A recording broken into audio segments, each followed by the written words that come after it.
Negative evolution ये schizophrenia का एक और लक्षण है। इस लक्षण में क्या होता है कि आप कोई भी काम को करते जाइएगा ना तो उसको टाल मटोल करिएगा। जैसे मान लीजिए कि आपको कोई चीज पढ़ना है, मान लीजिए सपोज कीजिए कुछ याद करना है, 2 पेज हमने आपको बोल दिया कि कल आप रिवाइज करके आइएगा पूरा चैप्टर।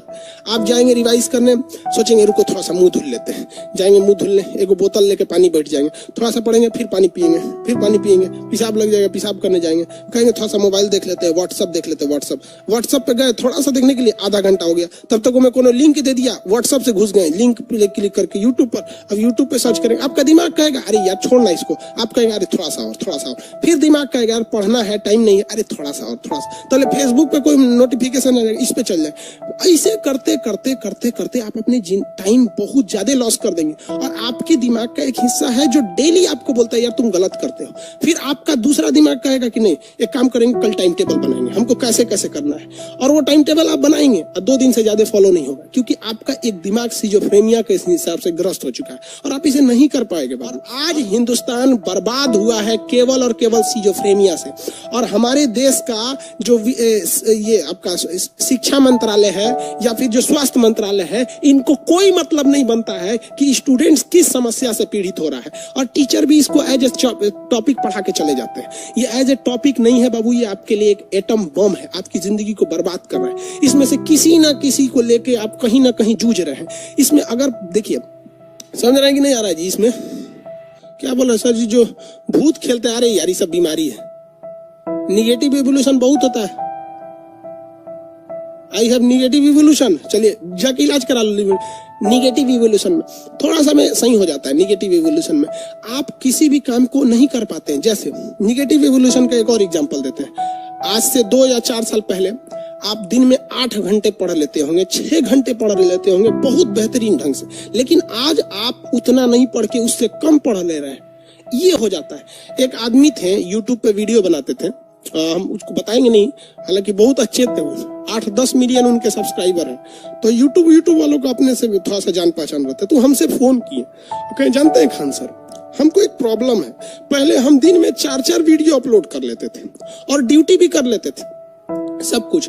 आज लॉकडाउन में कोई काम नहीं है, लेकिन बमुश्किल हम 2 दिन में 1 वीडियो अपलोड कर पाते हैं। हम कहें कि काम ज्यादा करते हो, कहे सर कोई काम नहीं करते हैं, लेटते हैं तो तकिया को 3 बार मोड़ लेते हैं ऐसे, और सोचते सोचते दिन निकल जाता है कि ये करना है, ऐसे करना है, बर्बाद कर देंगे, आगे जाके ये करेंगे, ये वो दुनिया भर काम के। भैया आप चुपचाप इलाज करा लो, आपको क्या है निगेटिव इवोल्यूशन है। 2 महीना दवा खाया सही हो गया, अब धड़ाधड़ बना रहा हूँ। कभी किसी व्यक्ति अगर आपको अपना समझ के कोई पर्सनल बात बताए ना, तो उसे किसी और से बताइएगा नहीं। ये लड़कों से कह रहे हैं, लड़कियों से कोई फर्क नहीं पड़ता है वहां पे। लड़की से अगर कुछ कह दीजिएगा ना कि सुनो ये बात जरूरी है, किसी से बताना नहीं, वो पूरे मोहल्ले को बता देगी, और उससे भी यही कहेगी कि किसी से बताना नहीं।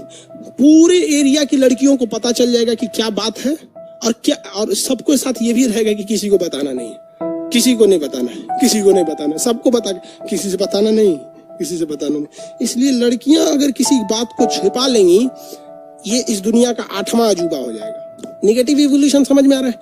इसमें से आप लोग ग्रस्त होंगे। लोग यहाँ पर कोई 6 घंटा पढ़ता होगा, अब वो पढ़ ही नहीं पा रहा है टेंशन में, तो याद करता हो यार हम कितने ज्यादा पढ़ाई करते थे, ये है वो बहुत ज्यादा हो जाता है। समझ में आ गया? ये सारी की सारी लक्षण सिजोफ्रेनिया का है, और किसी भी व्यक्ति में ये सारा नहीं दिखता है, कोई एक दिखता है जिसे वो मामूली हेडेक या डिप्रेशन कह के निकाल देता है। और निकालो बबुआ, ये जितना जल्दी इलाज करोगे उतना कम दवा खाना पड़ेगा। और अगर ये बीमारी यार किसी में 15-15 साल से है, आप जान के तजुब करिए, कोई लड़का में ये बीमारियां होती हैं, निगेटिव इवोल्यूशन या अकेले में बात करना, ये कक्षा 5 से वो करते आ रहा है। ये सारी चीजें उसको होती है, वो 15-15 साल बाद लोगों को पता चलता है। इलाज करा लो जल्दी से सही हो जाएगा, 6 महीना, 1 साल, 2 महीना, जितना जल्दी इलाज करोगे उतने कम दवा खाना पड़ेगा। ज्यादा देर कर दोगे तो ज्यादा दवा खाना पड़ेगा, नॉर्मल हो सकता है। इसमें ये होती है सिजोफ्रेनिया। इसका इलाज न्यूरो यानी ब्रेन वाला सर्जन नहीं करता है, ना चीर फाड़ देगा, न्यूरो फिजिशियन करेगा। और उसे कहिएगा कि सर हमें सिजोफ्रेनिया है, और उसको कहिएगा देखिए सर हमको कोई आवाज नहीं सुनाई देता है, हमको कोई डाउट शक नहीं रहता है, या फिर हम अकेले में बात करते हैं तो बताइएगा ये चीजें, तो डॉक्टर आराम से आपका इलाज कर लेगा। उसको लगेगा नहीं पढ़ा लिखा इंसान है, वो समझ जाएगा कि खान सर का स्टूडेंट है। किसी को दिक्कत है सिजोफ्रेनिया में, सिजोफ्रेनिया में कोई डाउट नहीं है। कल यही समझा रहे थे, नौटंकी कर रहा था। अब बताओ किसको क्या दिक्कत है? सर हम श्योर हो गए निगेटिव इवोल्यूशन देखो बबुआ, यार तुम लोग पागल हो क्या? कह रहा है कि सर निगेटिव एवोल्यूशन भी जेनेटिक्स होता है क्या? यार ये सारा चीज सिजोफ्रेनिया का हिस्सा है। ये A to Z चीजें किसकी हिस्सा है? सिजोफ्रेनिया का। कोई अलग से थोड़ी बता रहे हैं हम, या फिर वो हेलुसिनेशन और डिल्यूशन अकेले में बात करना, ये सारा का सारा चीज जेनेटिक्स होता है। आप देखिएगा, आपके अगर आपके पिताजी दादाजी बात कर रहे हैं, मान के चलिए आपके कुछ ऐसे बात करते हैं, तो आपके भाइयों में भी कुछ कुछ ये लक्षण दिखेगा। अब होता क्या है कि एक चीज से दूसरी चीज में फोटोकॉपी कीजिएगा। जेनेटिक्स का मतलब क्या होता है? फोटोकॉपी करना। तो एक चीज को रख के फोटोकॉपी कीजिएगा, इसको हटा के फिर इससे फोटोकॉपी कीजिएगा, इससे फोटोकॉपी कीजिएगा, तो 8-10 बार कीजिएगा तो एकदम धुंधला आ जाता है। तो वो कंप्लीट वो लक्षण नहीं आता है। जेनेटिक्स का मतलब क्या होता है? फोटोकॉपी करना, हर बार पेज बदल के फोटोकॉपी करना। मान लीजिए आपके पिताजी में है तो वो ओरिजिनल हो गए, उससे फोटोकॉपी कीजिएगा तो आप में ज्यादा आएगा। अब पिताजी को हटा दीजिए, अब आपका फोटोकॉपी जाएगा, लड़के में वो थोड़ा और कम होगा और कम होगा, इसे 8वें पीढ़ी में जाके खत्म हो जाता है। Genetics is not more than but is like a photocopy machine. Understand? Sir pregnant lady के साथ भी होता है भाई, हो सकता है। प्रेग्नेंट लेडी में ये नियम नहीं लगता है, क्योंकि एक प्रेग्नेंट लेडी का मतलब क्या होता है? वो अकेले तो है नहीं, उसके साथ 2 लोग हैं, तो उसमें कुछ अलग ही हो जाते हैं सब। उसको कमजोरी वगैरह हो जाता है, तो वो एक अलग मैटर है। अरे बकलोलवा सूरज कुमार बोल रहे हैं कि इसका क्योर क्या है? भैया हम डॉक्टर थोड़े हैं यार। आप समझो यार, इसका स्पेशलिस्ट डॉक्टर होता है, 6 साल की पढ़ाई करता है। हम तो आपको ये डॉक्टर से मिलकर बता रहे हैं, ये हमको खुद नहीं उतना इसके बारे में पता था, हमें ये बात एक डॉक्टर ने बताया तो हम आपको बता रहे हैं। हम कहें कि भाई बढ़िया बात है, ये तो स्टूडेंट्स के लिए अच्छी है, आप बता दीजिए। हम उन डॉक्टर को फीस दिए, उनको लगा कि हम इलाज करने आए हैं। हम नहीं, इलाज नहीं कराना था हमको। हम उनसे ये पूछे कि भैया हमने ऑफलाइन बच्चों को पढ़ाया है, हम ये सारी चीजों को देखें। मेरी पटना में सबसे बड़ी लाइब्रेरी है, रात में वो लाइब्रेरी चलती थी तो मोबाइल से ही CCTV कैमरा अटैच रहता है। आज आप कहीं भी रहिए, कहीं के कैमरा को देख सकते हैं, आपके पास बस उसका पासवर्ड रहना चाहिए।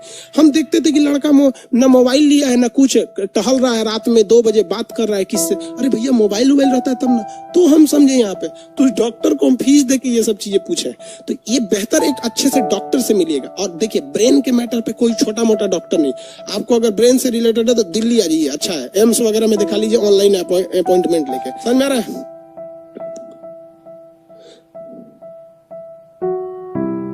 किस विभाग के डॉक्टर से कंसल्ट करेंगे? अरे कहीं का वो डॉक्टर जो ना डिलीवरी कराता होगा ना, उससे कंसल्ट कर लेना, कहना कि सिजोफ्रेनिया हो गया। पूछता किस डॉक्टर से? अरे यार ब्रेन से बीमारी है, ब्रेन का न्यूरोफिजिशियन कौन होता है? न्यूरोफिजिशियन से इलाज कराना। छोटे बच्चों को देखिएगा, उनमें RBC ज्यादा होता है, हमेशा इधर उधर छटकते रहते हैं सर। हम लोग में हमेशा अजीब टाइप का देता है, देहात में बोलते हैं एकदम दहिया भरिया रहा है, हमारा वो भरिया रहा है। बकलोलवा जाके RBC चेक कराओ, हीमोग्लोबिन घट गया हो, घटा होगा तो हीमोग्लोबिन बढ़ाने के लिए डॉक्टर ना एक आयरन की गोली दे देता है, देखेंगे कैप्सूल टाइप का रहता है, आयरन की गोली खाइए 10 दिन, एकदम बढ़िया से टनटना जाइएगा। तो ये आपके अंदर हीमोग्लोबिन, याद रखिए, अगर आप मेल है तो 14 ग्राम होना चाहिए और फीमेल है तो 13 ग्राम। अगर ये नहीं है तो आप स्टूडेंट लाइफ आपका बर्बाद करेगा, एकदम याद रखिए, क्योंकि आप में ना एकदम बदन गिरा गिरा रहेगा। आप लेटिएगा तो तकिया को 3 बार मोड़िएगा, आराम कीजिएगा, पढ़ने जाइएगा तो कॉपिए पलटते रह जाएंगे, फिर सो जाएंगे। तो ये हीमोग्लोबिन को आप अच्छे से, या उससे थोड़ा सा ज्यादा है तो वो व्यक्ति जल्दी बीमार नहीं पड़ेगा। अक्सर आप देखते होंगे गांव वगैरह के लोग बड़े शक्तिशाली होते हैं, वो जल्दी बीमार नहीं पड़ते हैं। अदू चट होता है एकदम सुकुआ, एकदम ओ माय गॉड खांसी हो गया, ओ माय गॉड बुखार, धूप में निकलेगा तो बुखार हो जाएगा। क्यों? क्योंकि उनका WBC 10,000 से कम है, एकदम झुंझुन्ना हो गया रहता है सर, मतलब इतना बोलते हैं सुकुआर है, सतवासल, एकदम बीमार पड़ते रहेगा वो। तो आप अपना WBC चेक कराइएगा, खास करके कोरोना में तो जल्दी चेक कराइएगा, क्योंकि अगर WBC ठीक है ना तो कोरोना भी कुछ नहीं करेगा, और WBC गड़बड़ है ना तो कोरोना समेट देगा आपको इस बार। तो इसलिए थोड़ा सा इसको चेक कराइएगा। स्टूडेंट लोग खास करके इस चैप्टर पे ध्यान दीजिए। आप केवल पढ़ाई पे ध्यान देते हैं और आपका ये अंदर से बॉडी कमजोर है। एक बात बताइए, खूब अच्छा ड्राइवर लाइए और आपकी गाड़ी ही खराब है, पता चला टायर ठीक नहीं, इंजन ठीक नहीं, स्टीयरिंग ठीक नहीं है, तो ड्राइवर क्या कर सकता है? आपके अंदर इच्छा है पढ़ने की, लेकिन ये आपकी कमियां हैं, इनको सुधारिए आप, ये जरूरी है आपकी। अगर आप में प्लेटलेट 2 लाख है ना, तो आप में इतनी शक्ति रहेगी ना, थकबे नहीं करिएगा, एकदम दनादन थकेगा नहीं। तो देखते हैं ना, कुछ कुछ आदमी जल्दी थकता ही नहीं है, और कुछ कुछ ससुरा 1 घंटा पढ़ने बैठेगा से तो कमर दर्द कर गया, ओ दादा सुकुआर बकलोलवा कौन सी रिजल्ट होगा रे तू लोग का, ऐसे 1 घंटा में थकोगे लोग। तो प्लेटलेट चेक कराइए जाके। प्लेटलेट अगर ज्यादा रहेगा थकिएगा नहीं। किसी किसी लड़कों को आप देखते होंगे सोच रहा 8-8 घंटा पढ़ने लगते हैं सर। हम लोग जब पढ़ते थे तो इलाहाबाद यूनिवर्सिटी में, तो एक लड़का था हम लोग के साथ, सरफराज, सुबह 6 बजे से जब पढ़ना चालू करता था ना, तो एक ही बार उठता था 1 बजे, जब खाना आता था तब, खाना आ गया चलो खाओ। इतना पढ़ने में वो, मतलब उसके अंदर स्टेमिना थी। तो हम लोग यही सोचते थे ससुरा ये पढ़ता कैसे इतना ज्यादा। तो आप लोग भी अपना प्लेटलेट चेक कराइएगा। अगर प्लेटलेट कम है तो पढ़ने के लिए इच्छा तो करेगी, लेकिन ज्यादा देर टिक नहीं पाइएगा। और ससुरा अगर हीमोग्लोबिन कम है तो इच्छा नहीं करेगा। तो देखिए ये ससुरा कमवा स्टार्ट करा देता है और ये देर तक कराए रखता है। तो सब जरूरी है, इसलिए डॉक्टर के पास जाइए, इत्मीनान से अपना प्लेटलेट चेक कीजिए 2 लाख है कि नहीं, WBC 10,000 है या नहीं, हीमोग्लोबिन लड़का है तो 14, लड़की है तो 13 है या नहीं। और अगर नहीं है तो डॉक्टर इसके लिए अच्छा बताएगा। हीमोग्लोबिन को बढ़ाने घटाने के लिए अपने से मत कीजिएगा, वरना रिस्की हो जाता है।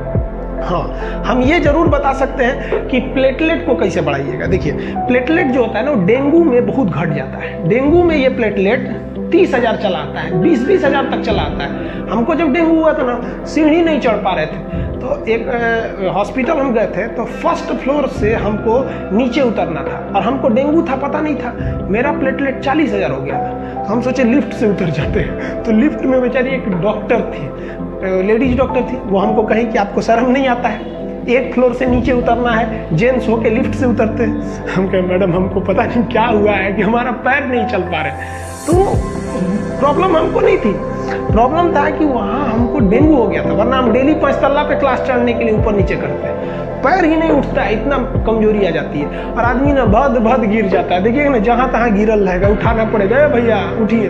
अगर हीमोग्लोबिन भी कम हो गया है तब वो गिरेंगे, और प्लेटलेट भी कम हो गया तो भी गिरेंगे। तो ये बहुत खराब होता है। इसको कैसे बचाया जाता है, डेंगू से कैसे बचिएगा? तो देखिए, एक गिलोई और एलोवेरा, ये बाबा रामदेव के दुकान पे मिलेगा, लिक्विड होता है, 1-1 कप 3 टाइम पीते रहिए। तो गिलोई और एलोवेरा। दूसरा, बकरी के दूध में प्लेटलेट बढ़ाने की क्षमता ज़्यादा होती है। जितना फल खा सकते हैं दबा के खाइए, तो ये बढ़ेगा। फल खाने से सब बढ़